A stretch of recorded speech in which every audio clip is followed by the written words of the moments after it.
வணக்கம் ஜெயஹிந்த். இன்னைக்கு நம்ம சேனல்ல நம்ம எல்லாரையும் நேரடியாக பாதிக்கக்கூடிய ஒரு மிக மிக முக்கியமான அப்டேட்டை பார்க்க போறோம்.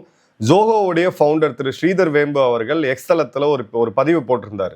அந்த பதிவில் அவர் என்ன சொல்றாரு அப்படின்னு பார்த்தீங்கன்னா, நாம அன்றாடம் வாழ்க்கையில ரொம்ப ஈஸியாக கடந்து போகக்கூடிய லஞ்ச லாவண்யம் இதனால தமிழ்நாட்டுடைய மக்கள் தொகை அப்படின்றது நேரடியாக பாதிக்கப்பட்டிருக்கு அப்படின்னு சொல்லி சில ஃபேக்ட்ஸை கொடுத்துருக்காரு. லஞ்சத்துக்கும் மக்கள் தொகைக்கும் என்ன சம்பந்தம்? ஏன்னா இப்போ தமிழ்நாட்டோட டிஎஃப்ஆர் டோட்டல் ஃபர்டிலிட்டி ரேட் எடுத்தீங்கன்னா 1.3 இருக்குது. மிகப்பெரிய லெவலில் நம்மளுடைய பாப்புலேஷன் கம்மியாயிட்டு இருக்கு. ஸ்டேட் லெவலில் பார்க்கும் பொழுது இதுக்கும் லஞ்சத்துக்கும் என்ன அப்படின்ற ஒரு டீட்டெயில் ஆய்வு நம்ம பண்ணுறோம். நிறைய எஃபர்ட்ஸ் போட்டிருக்கோம். ஸோ இந்த இடத்துல ஒரு 5 டிஃப்ரெண்ட் எக்ஸ்பர்டீஸை நம்ம உள்ளே கொண்டு வரோம். ஒன்று பொருளாதாரம் அப்படின்னு பார்க்கக்கூடிய எக்கனாமிஸ்ட், சட்ட வல்லுனர், ஒரு சோஷியல் சயின்டிஸ்ட், ஒரு ரெகுலேட்டரி கம்ப்ளைண்ட் ஸ்பெஷலிஸ்ட் மற்றும் ஒரு ஆன்டி கரப்ஷன் இருக்கக்கூடிய ஒரு காவல்துறை அதிகாரி. இந்த 5 பேர் இப்போ உங்க கூட இருந்து பேசுகிற மாதிரி நீங்கள் நினச்சிக்கங்க. இப்போ இந்த இடத்துல ஒரு பேனலை நம்ம உருவாக்குறோம். வல்லுநர்களுடைய ஒரு பேனலை உருவாக்குறோம். இவங்க எல்லாருமே சொசைட்டியில் ரொம்ப முக்கியமாக ரெப்யூட்டடாக இருக்கக்கூடியவங்க அவங்கவுங்க துறையில். ஃபர்ஸ்ட் நம்ம எடுப்போம் டாக்டர் மீரா கிருஷ்ணமூர்த்தி அவர்கள், டெவலப்மெண்ட் எக்கனாமிஸ்ட், ஐஐடி மெட்ராஸில் ஒரு மிக முக்கியமான பர்சன். அவர் அவங்களுடைய பாதை இது எல்லாமே நேரடியாக அவங்க ஸ்ரீதர் வேம்பு அவர்களுக்கு பதில் சொல்லலை. பட் அவங்களுடைய ஆய்வில் சில முக்கியமான ஃபேக்ட்ஸ் அவங்க கொடுத்துருக்குறாங்க. அது என்ன அப்படின்றத பார்க்குறோம். இப்போ இந்த இடத்துல நம்மளுடைய national average price to income PI ratio அப்படின்னு சொல்லுவாங்க. இது 7.5 2024 2020 காலகட்டங்களில் பார்த்தீங்கன்னா 6.6. இப்போ ஒரு மும்பை எடுத்தீங்க அப்படின்னா ஒரு 14.3 இருக்கு. அப்போ அதுக்கு என்ன அர்த்தம்? இந்த பிஐக்கு என்ன அர்த்தம் அப்படின்னு பார்த்தீங்கன்னா, ஒரு நடுத்தர குடும்பம் அவங்களுடைய ஒரு கனவு வீட்டை வாங்குறதுக்கு அவங்களுடைய 14 வருட மொத்த வருமானத்தையும் போட்டால் தான் வாங்க முடியும். ஸோ ரியல் எஸ்டேட் காஸ்ட் அதிகமாக அந்த வாங்கக்கூடிய அந்த தன்மை அப்படின்றது கம்மியாகுது. இப்போ இதை அப்படியே ஒரு விஷயம் அப்படியே நல்லா ஞாபகம் வச்சுக்க. மும்பையோட ரியல் எஸ்டேட் காஸ்ட் என்ன அப்படின்றது தெரியும். இப்போ பெருநகரங்களாக இருக்கக்கூடிய டெல்லி, பெங்களூர், ஹைதராபாத், சென்னை இந்த போன்ற நகரங்களில் இன்னைக்கு சராசரியாக ஒரு 7,000 ரூபாய்க்கு ஸ்கொயர் ஃபீட்டுக்கு கீழே நம்மக்கிட்ட இன்னைக்கு நீங்கள் வீடுன்னு யாருமே நினச்சி கூட பார்க்க முடியாத அளவுக்கு விலையேற்றம் அப்படின்றது நடந்திருக்கு. சென்னை எடுத்தீங்க அப்படின்னா 5.1. ஸோ நம்மளுடைய மொத்த வருமானம், நம்ம ஒரு வருடத்தில் சம்பாதிக்கக்கூடிய மொத்த வருமானத்தில் இப்போ நீங்கள் மும்பையில் இருந்தீங்கன்னா 14 வருட வருமானத்தை கொடுத்தாதான் ஒரு புறா கூண்டு மாதிரி உங்களால் ஒரு வீடு வாங்க முடியும். இப்போது ஸ்ரீதர் வேம்பு அவர்கள் என்ன சொல்கிறாரு அப்படின்னா, the cost of land in our urban areas is far higher than whatever GDP per capita would dictate. The ratio of land value to per capita GDP is probably higher in India than anywhere else. நீங்கள் தனிநபர் வருமானம் இந்தியாவில் எவ்வளோ? ரஃபாக ஒரு $2,800 ஒரு வருடத்துக்கு. இப்போ நான் இஸ்ரேல் சமீபமாக போயிருந்த போது அவங்களுடைய தனிநபர் வருமானம் அப்படின்னு எடுத்தீங்கன்னா $70,000 ஒரு வருடத்துக்கு. இப்போ இஸ்ரேலோடைய பிரைம் லொக்கேஷனான டெல் அவீவ்ல நீங்கள் ஒரு அப்பார்ட்மெண்ட் வாங்கணும் அப்படின்ற போது அது 8 கோடியிலிருந்து 10 கோடிக்கு போகுது. இப்போ 10 கோடி அப்படின்னு நம்ம பொழந்தோம் அப்படின்னா இவர் என்ன சொல்ல வர்றாருன்றதை கேளுங்க. அதை வாங்கிறதுக்கான தகுதி, அதாவது $70,000 அப்படின்றது ரஃபா பார்த்தீங்கன்னா ஒரு 70 லட்சம் ரூபா வருஷத்துக்கு வருது. ஸோ 10 நீங்கள் இப்போ இஸ்ரேலோடைய பிரைம் இடத்துலையே ஒரு ப்ராப்பர்ட்டி வாங்கினா கூட, இப்போது சென்னையில் இருக்கக்கூடிய போயாஸ் கார்டனோ இல்லை ஹைதராபாத்தில் இருக்கக்கூடிய பஞ்சாரா ஹில்ஸ் போன்ற பகுதியில் நீங்கள் வாங்கினா கூட வெறும் உங்களுடைய 8 to 9 வருடம் வருமானத்தை வச்சு உங்களால் ஒரு வீட்டை வாங்க முடியும். இப்போது இந்த நிலைமை தமிழ்நாட்டில் இல்லை இந்தியாவில் இருக்கா பார்த்தீங்கன்னா இல்லை. ஏன்னா நம்மளுடைய வருமானம் குறைவு, ஆனால் விலையேற்றம் அப்படின்றது குறிப்பாக ரியல் எஸ்டேட்டில் மிகப்பெரிய லெவலில் போயிட்டுருக்கு. இப்போ ஸ்ரீதர் வேம்பு அவர்களுடைய அந்த அவர் எப்படி அதை கோக்குறாரு அப்படின்னு நம்ம முக்கியமாக பார்க்கணும். லஞ்சம் அப்படின்றது கருப்பு பணம், அக்கௌண்ட்ல வராதது. ஸோ இப்போ லஞ்சமாக வாங்கக்கூடிய பணத்தை இந்த லஞ்சம் வாங்கக்கூடியவர்கள் என்ன பண்ணுறாங்க? கொண்டு போய் ரியல் எஸ்டேட்டில் முதலீடு பண்ணுறாங்க. ரியல் எஸ்டேட்டில் முதலீடு பண்ணும்போது என்ன ஆகுது? அந்த டிமாண்ட் அதிகமாகி விலையேற்றம் அப்படின்றது ஏற்படுது. இப்போ நம்மளை மாதிரி சாமானியர்களாக இருக்கக்கூடியவங்க நம்ம எப்படி ஒரு வீட்டை வாங்குகிறோம், ஒரு லோன் போடுறோம், அதில் ஒரு 85% லோனை கட்டிட்டு 15% நம்ம பிரின்சிபலை கட்டிட்டு ஒரு லோனுக்கு போய் அதை ஒரு 20 வருடம் 25 வருடம் ஒரு குடும்பமே உழைச்சி கட்டிக்கிட்டு இருக்கு. ஆனால் இந்த லஞ்ச லாவணியத்தில் ஈடுபடக்கூடியவங்க, இந்த அரசு அதிகாரிகள் இவங்கெல்லாம் பார்த்தீங்கன்னா பல்கில் போய் 20-30 அப்பார்ட்மெண்ட் வாங்குவாங்க. அவங்களுக்கு நெகோஷியேட் பண்ணணுன்ற அவசியமே கிடையாது. ஏன்னா வர்றது வந்து கருப்பு பணம். ஸோ அது போய் ரியல் எஸ்டேட்டுக்குள்ளே போகும்போது விலையேற்றம் அப்படின்றது நடக்குது. அந்த விலையேற்றத்துக்கான பாதிப்பு, அந்த பணத்தை யார் கொடுக்குறா, நஷ்டம் யார் அடைகிறா, பொதுமக்களாகிய நம்ம. அடுத்தது பார்த்தீங்கன்னா டிடிசிபி, இவங்க தான் வந்து பில்டிங் அப்ரூவல் கொடுக்குறாங்க. இந்த பில்டிங் அப்ரூவலுக்கு கொடுக்கக்கூடிய இந்த லஞ்ச லாவண்யம் இதெல்லாம் பார்த்தீங்க அப்படின்னா கன்ஸ்ட்ரக்ஷன் காஸ்ட்டை வந்து ஒரு 15% 30% இன்க்ரீஸ் பண்ணுது அப்படின்றத நமக்கு தெளிவாக பார்க்குறோம். ஸோ ஒரு பில்டர் உங்களுக்கு வந்து ஒரு 8,000 ரூபா பெர் ஸ்கொயர் ஃபீட் கொடுக்குறாரு அப்படின்னா அதில் 1000லேருந்து 1500 ரஃபாக எடுத்தீங்க அப்படின்னா இபியில் ஆரம்பித்து எல்லா இடத்துக்கும் லஞ்சமாக கட்டுறது போகுது.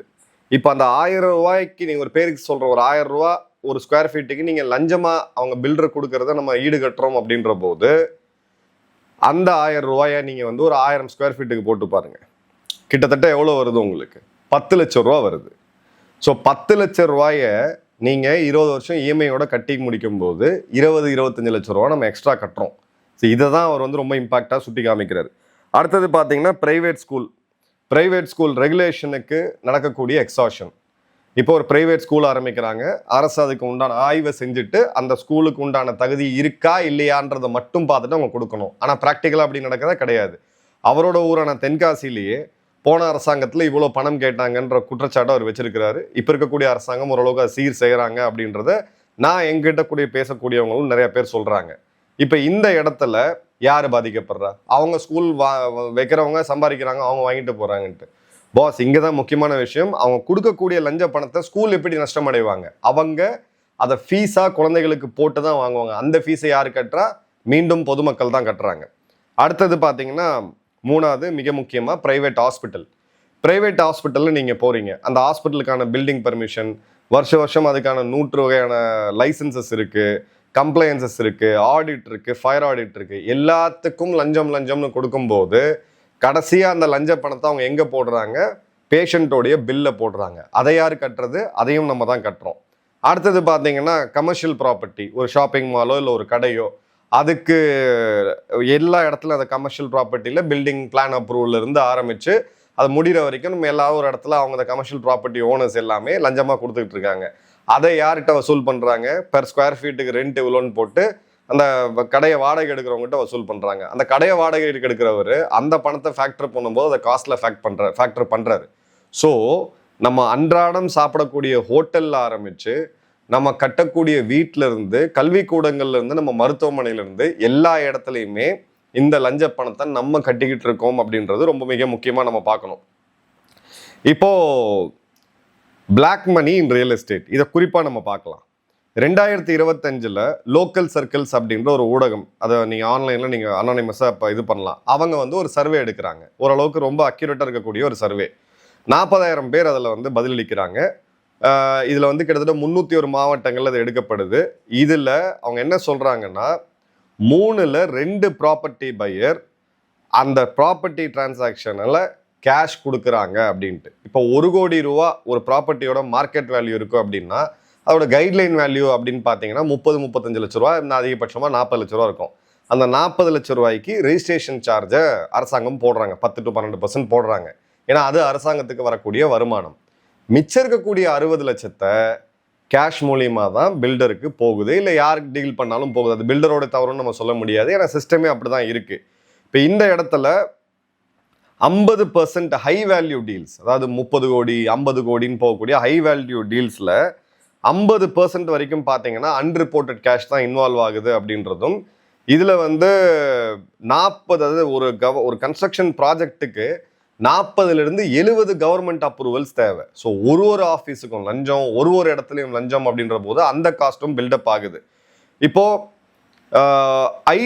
ஐடி டிபார்ட்மெண்ட்டே எடுத்துக்கலாமே, அவங்களுடைய ஒரு சர்வேலேயே பார்த்தீங்க அப்படின்னா கிட்டத்தட்ட 1,30,000 கோடிக்கும் அதிகமாக அன்டிஸ்க்ளோஸ்டு இன்கம் வந்து அவங்க பண்ணியிருக்கிறாங்க. எத்தனை? வெறும் 465 ரெய்டில் கிட்டத்தட்ட பார்த்தீங்கன்னா 1 லட்சம் கோடிக்கும் அதிகமான அன்டிஸ்க்ளோஸ்ட் இன்கம் வந்து கொண்டு வராங்க அப்படின்றத பார்க்குறோம். சரி, ஓகே. இப்போ ப்ரைஸ் கம்பேரிசன் பார்ப்போம். ஒரு இன்ட்ரெஸ்டிங்கான டேட்டா. முதல்ல பெங்களூர் எடுத்துக்கலாம், கோரமங்கலா இந்த ஏரியாவில் எடுத்தீங்க அப்படின்னா லேண்ட் ரேட் வந்து 22,000லேருந்து 30,000 ரூபா square feet. Per capita GDP கர்நாடகாவில் எவ்வளோ அப்படின்னு பார்த்தீங்கன்னா $3,000, கிட்டத்தட்ட 3 லட்சம் ரூபா. நீங்கள் வந்து ஒரு தனி வீடு அங்கே போய் கட்டணும் நீங்கள் ட்ரீமில் கூட பண்ண முடியாது. பில்டர் லேண்டை வாங்குற காஸ்ட்டே பார்த்தீங்கன்னா 22,000 30,000 ரூபா. அப்போது நீங்கள் ஆவரேஜாக ஒரு $3,000 நமக்கு, அதாவது முதல்ல 3 லட்சம் ரூபா வருமானம், ஆண்டு வருமானம் இருக்கக்கூடிய யாராவது வீடு வாங்க முடியுமானா முடியாது. மும்பை எடுத்துக்கங்க, தெற்கு மும்பை 80,000 ரூபாயிலிருந்து ஆல்மோஸ்ட் 90,000 ரூபா போகுது ஸ்கொயர் ஃபீட்டு. மகாராஷ்டிராவுடைய பெர் கேபிட்டா ஜிடிபி எவ்வளோ? 4,50,000 ரூபா. சென்னை எடுங்க, அபிராமபுரம் மாதிரியான ஒரு ஏரியாவில் 17,000 வரைக்கும் ஒரு ஸ்கொயர் ஃபீட் அப்படின்றது போகுது. தமிழ்நாட்டோட பெர் கேபிட்டா ஜிடிபி எவ்வளோ? ரஃபாக பார்த்தீங்கன்னா அதுவுமே ஒரு $3,000 இருக்குது. இப்போது சிங்கப்பூரை கம்பேர் பண்ணுவோம். சிங்கப்பூரில் சிபிடியில் ஒரு ஸ்கொயர் ஃபீட் எடுத்தீங்க, டாலர்ஸ் எடுத்தீங்க அப்படின்னு பார்த்தீங்கன்னா $3,000 $4,500. ஆனால் அவங்களுடைய பெர் கேபிட்டா ஜிடிபி எவ்வளோ அப்படின்னு பார்த்தீங்கன்னா $80,000 அதிகம். நியூயார்க்கில் மேன்ஹாட்டன் நகரம், சரிங்களா, $1,500 $2,500 பெர் ஸ்கொயர் ஃபீட்டு. நியூயார்க்கோடைய பெர் கேபிட்டா ஜிடிபி எவ்வளோ அப்படின்னு பார்த்தீங்கன்னா தனிநபர் வருமானம் $1,10,000. இப்போது சைனா எடுங்க, ஷென்ஜன் அப்படின்ற ப்ராவின்ஸு, ஒரு ஸ்கொயர் ஃபீட் அப்படின்றது ஸ்கொயர் மீட்டர் கணக்கில் வரும், 40,000 80,000 யுவான். அவங்களுடைய தனிநபர் வருமானம் அந்த நகரத்தோடது எடுத்தீங்க அப்படின்னு பார்த்தீங்கன்னா $20,000 அதிகம். ஸோ இதுதான் ரொம்ப ரொம்ப ரொம்ப ரொம்ப முக்கியமான விஷயம். சென்னையில் வேலை பார்க்கக்கூடிய ஒரு சாஃப்ட்வேர் நிபுணர் ஒரு 12 லட்ச ரூபா மாதம் சம்பாதிக்கக்கூடிய ஆள், மாதத்துக்கு ஒரு 1 லட்ச ரூபா சம்பாதிக்கிறோன்னு வச்சுங்களேன், அவருடைய கனவு இல்லம் அப்படின்னு சொல்லக்கூடியது ஒரு 700-800 ஸ்கொயர் ஃபீட்டில் இருக்கக்கூடிய 2 பெட்ரூம். இந்த 2 பெட்ரூமை வாங்குறதுக்கு 10 வருடம் மொத்த வருமானத்தை போட்டாதான் அவங்க வாங்க முடியும். இதுதான் இன்னைக்கு இருக்கக்கூடிய ரியாலிட்டி. இப்போ நம்ம லீகல் இதுக்கு வருவோம். லீகல் இதுக்கு அப்படின்னு வரும்பொழுது ஒரு பையர், நீங்கள் ஒரு பில்டர் வாங்குறீங்க அப்படின்ற போது நீங்கள் என்னென்னலாம் கட்டுறீங்க, இந்த பில்டர் நம்ம தவறு சொல்ல முடியாது, ஏன்னா அவங்க அந்த தொழிலை பண்ணி ஆகணும் அப்படின்ற போது இதெல்லாம் அரசாங்கத்திட்ட கொடுத்து தான் ஆக வேண்டியது இருக்குது. லேண்ட் ரெஜிஸ்ட்ரேஷன் அப்படின்றது சர்க்கிள் ரேட்டு ப்ளஸ் ஒரு 7 to 8% ஸ்டாம்ப் டியூட்டின்னு வச்சுக்கோங்க. ஆக்சுவல் காஸ்ட் எடுத்தீங்க அப்படின்னா 15% 25% கேஷில் போகுது. பில்டிங் அப்ரூவல், அஃபிஷியல் ஃபீஸ் அப்படின்னு பார்த்தீங்கன்னா 1 to 3 லட்சம். இன்ஃபார்மலாக லஞ்சமாக கொடுக்கப்படக்கூடியது அப்படின்னு பார்த்தீங்கன்னா ஒரு 3 to 10 லட்சம் வரைக்கும் போகுது. ஸ்கூல் டொனேஷன் அரசாங்க சட்டப்படி கொடுக்கக்கூடாது. ஆனால் இன்னைக்கு ஸ்கூல் டொனேஷன் பார்த்தீங்கன்னா 50,000 ஆரம்பித்து கிட்டத்தட்ட 5 லட்சத்துக்கும் அதிகமாக போகுது. ஹாஸ்பிட்டல் பில் அப்படின்றது ரெகுலேட்டட்.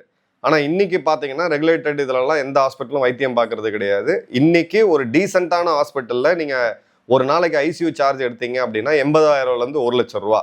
ரீட்டைல் ரெண்ட் எடுத்தீங்க அப்படின்னா மார்க்கெட் ரேட் படி பார்த்தீங்கன்னா ஒரு 70 ரூபா 60 ரூபா ஸ்கொயர் ஃபீட் இருக்கணும். இன்னைக்கு ஒதுக்குப்புறமாக இருக்கக்கூடிய இடங்கள்ல கூட பார்த்தீங்கன்னா 100 ரூபாய்க்கும் அதிகமான ஸ்கொயர் ஃபீட் இருக்கு. ஸோ ஒரு வருடத்துக்கு ஒரு ஃபேமிலி இதனால கொடுக்கக்கூடிய நஷ்டம் என்ன, அவங்க படக்கூடிய நஷ்டம் என்ன அப்படின்னு பார்த்தீங்கன்னா 1 லட்ச ரூபாயிலிருந்து 5 லட்சம் ரூபா ஒரு ஃபேமிலிக்கு ஒரு வருஷத்துக்கு. ஸோ யாரோ ஏதோ லஞ்சம் வாங்குறாங்க, இது நமக்கு என்ன வந்துச்சு நம்ம கடந்து போனோம் அப்படின்னா, பாஸ் உங்கள் பாக்கெட்ல இருந்து தான் நீங்கள் 1 லட்ச ரூபா 5 லட்ச ரூபா ஒரு வருடத்துக்கு நீங்கள் கொடுத்துக்கிட்டு இருக்கீங்க. இப்போ அடுத்தது ஸ்ரீதர் வேம்பு அவர்கள் சொல்லக்கூடிய மிக முக்கியமான பாயிண்ட், இதுக்கும் பாப்புலேஷனுக்கும் என்ன சம்பந்தம்? ஓகே, மனிதனுடைய தேவைக்கு வருவோம். தமிழ்நாட்டுடைய ஃபர்டிலிட்டி ரேட் என்ன? 2023 1.3. இந்தியாவுடைய ஆவரேஜ் அப்படின்றது 2க்கும் அதிகம். ரீப்ளேஸ்மெண்ட் இருக்கிற தமிழ்நாட்டுடைய பாப்புலேஷனை நாம் இருவர் நமக்கு இருவர் அந்த ஜென்ரேஷன் தலைஞ்சு போகணும் அப்படின்னா 2.1 மினிமம் வேணும். ஸோ இன்னைக்கு பர்த் ரேட் அப்படின்னு பார்த்தீங்கன்னா 10.9 தான் இருக்கு ரஃபா. ஸோ டிஎஃப்ஆர், அந்த டோட்டலி ஃபர்டிலிட்டி ரேட் டிக்ளைன் 2011 21 10 வருடத்துக்குள்ள 25% கம்மியாக இருக்கு. இதில் அர்பன் ஏரியா, அதாவது குறிப்பாக நகரங்களில் வாழக்கூடியவங்களுக்கு 1.3 தான் இருக்கு. ஏன் அப்படின்னா இங்கே தான் மிக முக்கியமான கிரக்ஸே இருக்கு. என்னன்னா 1 லட்சம் ரூபா சம்பாதிக்கக்கூடிய ஒரு குடும்பம், இல்லை ஒரு 1.5 லட்ச ரூபா சம்பாதிக்கக்கூடிய ஒரு குடும்பம், ஆண் பெண் 2 பேர் சேர்ந்து ஒர்க் பண்ணுறாங்க. அவங்க அந்த பணத்தை வாங்கிட்டு வந்த பிறகு ஒரு திருமணம் செய்கிறாங்க. திருமணம் பிறகு குழந்தை பேர் அப்படின்றது வருது. ஒரு குழந்தைய இன்னைக்கு கரை சேர்க்கறதுக்கே இன்னைக்கு எல்லாருக்கும் நுர தள்ளுது. ஏன்னா ஸ்கூலில் நீங்கள் ஃபீஸ் கட்டுறீங்க, எல்லா இடத்துலையுமே அந்த லஞ்சம் அப்படின்றது இங்கே ஆட் ஆகிட்டே வருது. எல்லாருக்குமே ஒரு சொந்த வீடு அப்படின்றது முன்னெடுத்துட்டு போகிறாங்க. அந்த சொந்த வீட்டில் நான் ஏற்கனவே சொன்ன மாதிரி 1000 ரூபாய்க்கும் அதிகமாக ஒரு ஸ்கொயர் ஃபீட்ன்றது கிட்டத்தட்ட நீங்கள் இன்டெரக்டாக லஞ்சமாக கொடுத்துக்கிட்டு இருக்கீங்க. ஸோ இந்த விலை ஏற ஏற ஏற இந்த ஒரு குழந்தையை தாண்டி பெற்று அதை பராமரித்து அதை வளர்க்கக்கூடிய அளவுக்கான ஃபினான்ஷியல் மசில் இல்லாமல் போகுது. அதை அந்த லோனை கட்டி ஒரு நடுத்தர குடும்பம் ஓடி முடிக்கிறதுக்குள்ள அவங்க ஆல்மோஸ்ட் 50 வயசை தாண்டிடுவாங்க. 50 வயசுக்கு மேலே அவங்களுக்கு உண்டான அந்த நோய் நொடி எல்லாமே வருது. ஏன்னா அந்த அளவுக்கான ப்ரெஷரில் நம்ம வாழ்ந்துக்கிட்டு இருக்கோம். இதுதான் ஒரு சோஷியல் சயின்டிஸ்ட் பார்வையில் பார்க்கணும். இப்போ ஒரு ஐடியல் சினாரியோ எடுப்போம். கரப்ஷனே இல்லாத ஒரு நாடு, கரப்ஷனே இல்லாமல் நம்ம ஒரு மாநிலம் தமிழ்நாடு அப்படின்னு வச்சுக்கோம். இப்போ கரப்ஷன் இல்லை, பிளாக் மணி லேண்ட் ப்ரைஸ்க்குள்ளே வரல. அப்போ லேண்ட் யார் வாங்குவாங்க? யார் ஜென்யூன் பையரோ, யார் உண்மையாக வரி கட்டி வாங்குறாங்களோ அவங்க மட்டும்தான் வாங்குவாங்க. அப்போ என்ன ஆகும்? டிமாண்ட் ஓரளவுக்கு ரீசனபிள் ஆகும். டிமாண்ட் ரீசனபிள் ஆகும்போது அதோடைய ப்ரைஸ் அப்படின்றது நார்மலைஸ் ஆகும். இதே தான் உங்கள் ஹாஸ்பிட்டலுக்கும், இதே தான் உங்கள் ஸ்கூலுக்கும், எல்லாத்துக்குமே. இப்போது ஒரு இன்கம் அப்ராப்ரியேட் லெவல் பிஐ ரேஷியோன்னு நம்ம ஏற்கனவே சொன்னோம் பார்த்தீங்களா? 8 வருட சம்பளத்தை நீங்கள் கொடுத்து தான் ஒரு 2 பெட்ரூம் அப்பார்ட்மெண்ட் அப்படின்ற நிலை மாறி 4 வருட சம்பளத்திலே உங்களால் வாங்க முடியும் அப்படின்ற போது உங்களுடைய இன்கம் நீங்கள் சரியாக பிளான் பண்ணி உங்களுக்கு 2 குழந்தைகள் 3 குழந்தைகள் நீங்கள் அடுத்த கட்டத்தை நோக்கி நகர முடியும். இன்னைக்கு அது நகர முடியாத நிலைமைக்கு இன்னைக்கு இருக்குது. ஏன்னா அந்த குழந்தைக்கு ஊட்டச்சத்தில் ஆரம்பித்து ஸ்கூல் காலேஜில் ஆரம்பித்து அதுக்கு உண்டான எல்லா விலையுமே அதிகம். இன்னைக்கு எல்லா விலையுமே அதிகம். ஸோ அந்த இடத்துல இந்த இந்த கரப்ஷன் அப்படின்றது எவ்வளோ பெரிய ஒரு பாதிப்பை ஏற்படுத்தியிருக்கு. மக்கள் தொகையை வீழ்ச்சியை நோக்கி போகக்கூடிய ஒரு அபாயம் அப்படின்றது தான் அவர் வந்து கொடுத்துருக்காரு. இப்போது பிரகாஷ் தத்லானி மிக முக்கியமான ஒரு நபர். அவர் வந்து வேம்பு அவர்களுக்கு ஒரு ரிப்ளை கொடுக்குறாரு. இதில் மேனுஃபேக்சரிங் காம்படிட்டிவ்னஸ் அவர் வேற ஒரு பாயிண்ட்டை கொண்டு வர்றாரு. உற்பத்தி துறையில் நம்மளால ஏன் சைனா கூட போட்டி போட முடியல அப்படின்ற போது அவர் என்ன சொல்றாருன்னா, manufacturing competitiveness determine not only by wage rates but by the total cost per unit. இப்போ எல்லாருமே என்ன சொல்றாங்கன்னா, சைனாவில் சீப் லேபர், அதனால அவங்க வந்து உற்பத்தியை வந்து இது பண்றாங்க. சைனாவில் சீப் எனர்ஜின்னு கிடையாது. ஒரு உற்பத்தி துறையில் அதை விலையை முடிவு பண்றது என்ன அப்படின்னு பார்த்தீங்கன்னா, முதல்ல லேண்ட் காஸ்ட், 2வது அப்ரூவல், 3வது அதில் நடக்கக்கூடிய டிலே, 4வது அதற்கான இன்ட்ரெஸ்ட், அதில் முதலீடு போடுறவங்களுக்கான வட்டி, அதன் பிறகு இருக்கக்கூடிய நூற்றுக்கணக்கான லைசன்ஸு, ப்ராசஸ், இன்ஃப்ராஸ்ட்ரக்சர், இது எல்லாத்தையும் சேர்த்து தான் அந்த இடத்துல அந்த காம்படிட்டிவ்னஸ் அப்படின்றது அடி வாங்குது. ஸோ நம்மளால குளோபலாக காம்பீட் பண்ண முடியல அப்படின்ற போது இங்கே நம்ம முக்கியமாக ஒன்று பண்ணணும். இந்த பிளாக் மணி ஃபுல்லாக லேண்டில் வரும்போது அரசு சிப்காட் நிறுவனம் போய் ஒரு இடத்துல பல்லடம் பக்கத்தில் ஒரு லேண்ட் வாங்குறாங்க. டிஃபென்ஸ் காரிடர் இருக்குது. டிஃபென்ஸ் காரிடரில் போய் லேண்ட் வாங்கும்போது கவர்மெண்ட்டும் அதே ரேட்டை தான் கொடுத்து வாங்கணும். சிப்காட் நிறுவனமும் அந்த ரேட்டை கொடுத்து அவங்க வாங்கினாங்க. இப்போ டிஃபென்ஸ் ஸ்டார்ட் அப் நிறுவனங்கள் ஏன் வரல? அது போன பார்த்தீங்கன்னா முதலமைச்சர் ஸ்டாலின் அவர்கள் முதலமைச்சராக இருந்தபோது அதை திறந்து வச்சார். இன்றைக்கும் அங்கே ஃபேக்ட்ரிஸ் ஏன் வர முடியல அப்படின்ற போது சிப்காட்டை வாங்கின காஸ்டே அதிகம். இப்போ அவங்க அதை நஷ்டத்துக்கு கம்மி பண்ணி நிறுவனங்களுக்கு கொடுக்க முடியாது. நிறுவனங்கள் அந்த காஸ்ட்ல போய் ஒரு ஏக்கர் 1.5 கோடிக்கு அவங்க குத்தகை எடுத்து அவங்களால ஆப்ரேட் பண்ண முடியுமா அப்படின்னு கேட்டிங்கன்னா முடியாது. இதுதான் இப்போ இங்கே நடந்துகிட்டு இருக்கு. இப்போ இந்தியாவில் பார்ப்போம். Quick comparison, 4 to 12 crore per acre industry plot area. சைனாவில் பார்த்தீங்க அப்படின்னா 2 to 4 கோடி per ஏக்கர். வியட்நாமில் பார்த்தீங்கன்னா 1.5 to 2 கோடி per ஏக்கர். நமக்கு இருக்கக்கூடிய அப்ரூவல், அதாவது ஒரு இண்டஸ்ட்ரியல் சைட்டுக்கு நீங்கள் போறீங்கன்னா 40லேருந்து 70 அப்ரூவல் இருக்குது. மாநிலத்துக்கு மாநிலம் வேற மாதிரி போகுது. சைனாவில் 15, தாய்வானில் 15. நமக்கு ஆவரேஜாக அப்ரூவல் டைம் அப்படின்னு பார்த்தீங்கன்னா 6 மாத காலத்துலேருந்து 2 வருடம். சைனா 3லேருந்து 6 மாதம், தாய்வான் 2லேருந்து 4 மாதம். பிரைப், லஞ்ச லாவண்யம் ரொம்ப ரொம்ப அதிகம். சைனாவில் இருக்கு, ஆனால் மீடியமாக இருக்கு. வியட்நாமில் லோ அப்படின்ற அளவுக்கு தான் இருக்கு. ஸோ குளோபல் காம்படிட்டிவ்னஸ்ல நம்ம பார்த்தோம் அப்படின்னா லேபர் காஸ்ட்ல நம்ம காம்படிட்டிவா இருக்கும். லேபர் காஸ்ட் நமக்கு வந்து கம்மி. அது வந்து பெருமைப்படக்கூடிய விஷயம் கிடையாது. அப்போ அந்த வேலை செய்யக்கூடிய மக்கள் அடுத்த கட்டத்துக்கு வரணும் அப்படின்னா அவங்களுக்கு வந்து ஊதியம் அதிகமாக இருக்கணும். சைனாவில் வந்து அதிகம், வியட்நாமில் நம்மளை விட ஓரளவுக்கு ஈக்குவலாக இருக்கிறாங்க அப்படின்றத பார்க்குறோம். So overall cost per unit, ஒரு ஸ்கொயர் ஃபீட் ஆஃப் ஏரியா ஒரு ஃபேக்ட்ரிக்கு உருவாக்கணும் அப்படின்ற போது இந்தியா இருக்கிறதுலே அதிகம், சைனா கம்மி, வியட்நாமும் கம்மி. ஸோ சைனா +1 பாலிசியில் நம்ம வந்து அடுத்த கட்டத்தை நோக்கி போக முடியல அப்படின்னு பார்த்தீங்கன்னா அதுக்கான காரணம் இதுதான். பிளாக் மணி ப்ராப்பர்ட்டியில் போகக்கூடியது. நம்மளுக்கு வந்து பார்த்தீங்கன்னா 30லேருந்து 50% லேண்ட் டீல்ஸ் எல்லாமே பிளாக் மணியில் தான் போயிட்டு இருக்கு. சைனா அதை எடுத்தீங்க அப்படின்னா 2015 கடைசி அவங்க பண்ணது 40% கம்மி பண்ணியிருக்கிறாங்க. ஃபர்டிலிட்டி ரேட் நம்மளுடைய நேஷனல் லெவலில் கிட்டத்தட்ட 2ல் நம்ம நிற்கிறோம். தமிழ்நாடு 1.3, சைனா அது பார்த்தீங்கன்னா 1.09 ஹிஸ்டாரிக்கல் லோக்கு போயிருச்சு. அங்கேயுமே காரணம் என்ன அப்படின்னு பார்த்தீங்கன்னா நடுத்தர குடும்பத்தால் அங்கே லேண்ட் காஸ்ட் ரொம்ப ரொம்ப அதிகமானதுனால யாராலையுமே 2 குழந்தை 3 குழந்தையெல்லாம் பெற்றுக்கிட்டு அதை வளர்க்கக்கூடிய நிலைமையில் அவங்க இல்லை. ஹவுசிங் பிஏ ரேஷியோ நான் ஏற்கனவே இதை பற்றி பேசியிருக்கேன். கவர்மெண்ட் இன்டர்வென்ஷன் ரேராக கொண்டு வந்தாங்க, அது ஒரு அப்ரூவலாக தான் நிற்குது. பினாமி ஆக்ட்னு சொல்லி ஒரு சட்டம் இருக்குது, அது என்ன ஆச்சுன்னு யாருக்குமே தெரியாது. சைனாவை பார்த்தீங்க அப்படின்னா ரொம்ப ஹெவியான சட்டங்களை வந்து கொண்டு வந்திருக்காங்க அப்படின்றத பார்க்குறோம். ப்ராப்பர்ட்டி கிரைசிஸ் அப்படின்றது நமக்கு ஒரு ஏழை மக்கள், நடுத்தர வகை மக்கள் ப்ராப்பர்ட்டியை வாங்க முடியாத அளவுக்கு இந்த பண முதலைகளால் இருக்கு. சைனாவை பார்த்தீங்க அப்படின்னா அந்த பெரிய நிறுவனங்கள் தேவைக்கு அதிகமான வீட்டை கட்டி அதனால கொலாப்ஸ் ஆகிறாங்க. ஸோ 2 ப்ராப்ளமே டிஸ்ட்ரிக்ட் ஒரு டிஃப்ரெண்ட்டாக இருக்கக்கூடியதை நம்ம பார்க்குறோம். ஸோ டிஎஃப்ஆர் அப்படின்றது ஏதோ மக்களுக்கு குழந்தை பெற்றுக்க இஷ்டம் இல்லை, இன்னைக்கு இருக்கக்கூடிய ஜென்சிஸை பிளேம் பண்ணுறது ரொம்ப தவறான விஷயம். நாம் ஈஸியாக கடந்து போகக்கூடிய லஞ்ச லாவணியம் நம்மளுடைய மாநிலத்தையும் நம்மளுடைய நாட்டையும் பேரழிவுக்கு எடுத்துகிட்டு போயிட்டு இருக்கு அப்படின்றதான் இன்னைக்கு நிதர்சனமான உண்மை. இன்னைக்கு அவர் பேசின மாதிரி நம்ம எல்லாருமே பேச ஆரம்பிக்கிறோம். ஒரு அரசியல்வாதி தேர்தலில் நிற்கும் பொழுது ஜாதியை பார்த்து, மதத்தை பார்த்து, இனத்தை பார்த்து, அவன் ஏன் ஜாதின்னு பார்த்து நம்ம ஓட்டு போட்டுட்டு இருக்கோம்.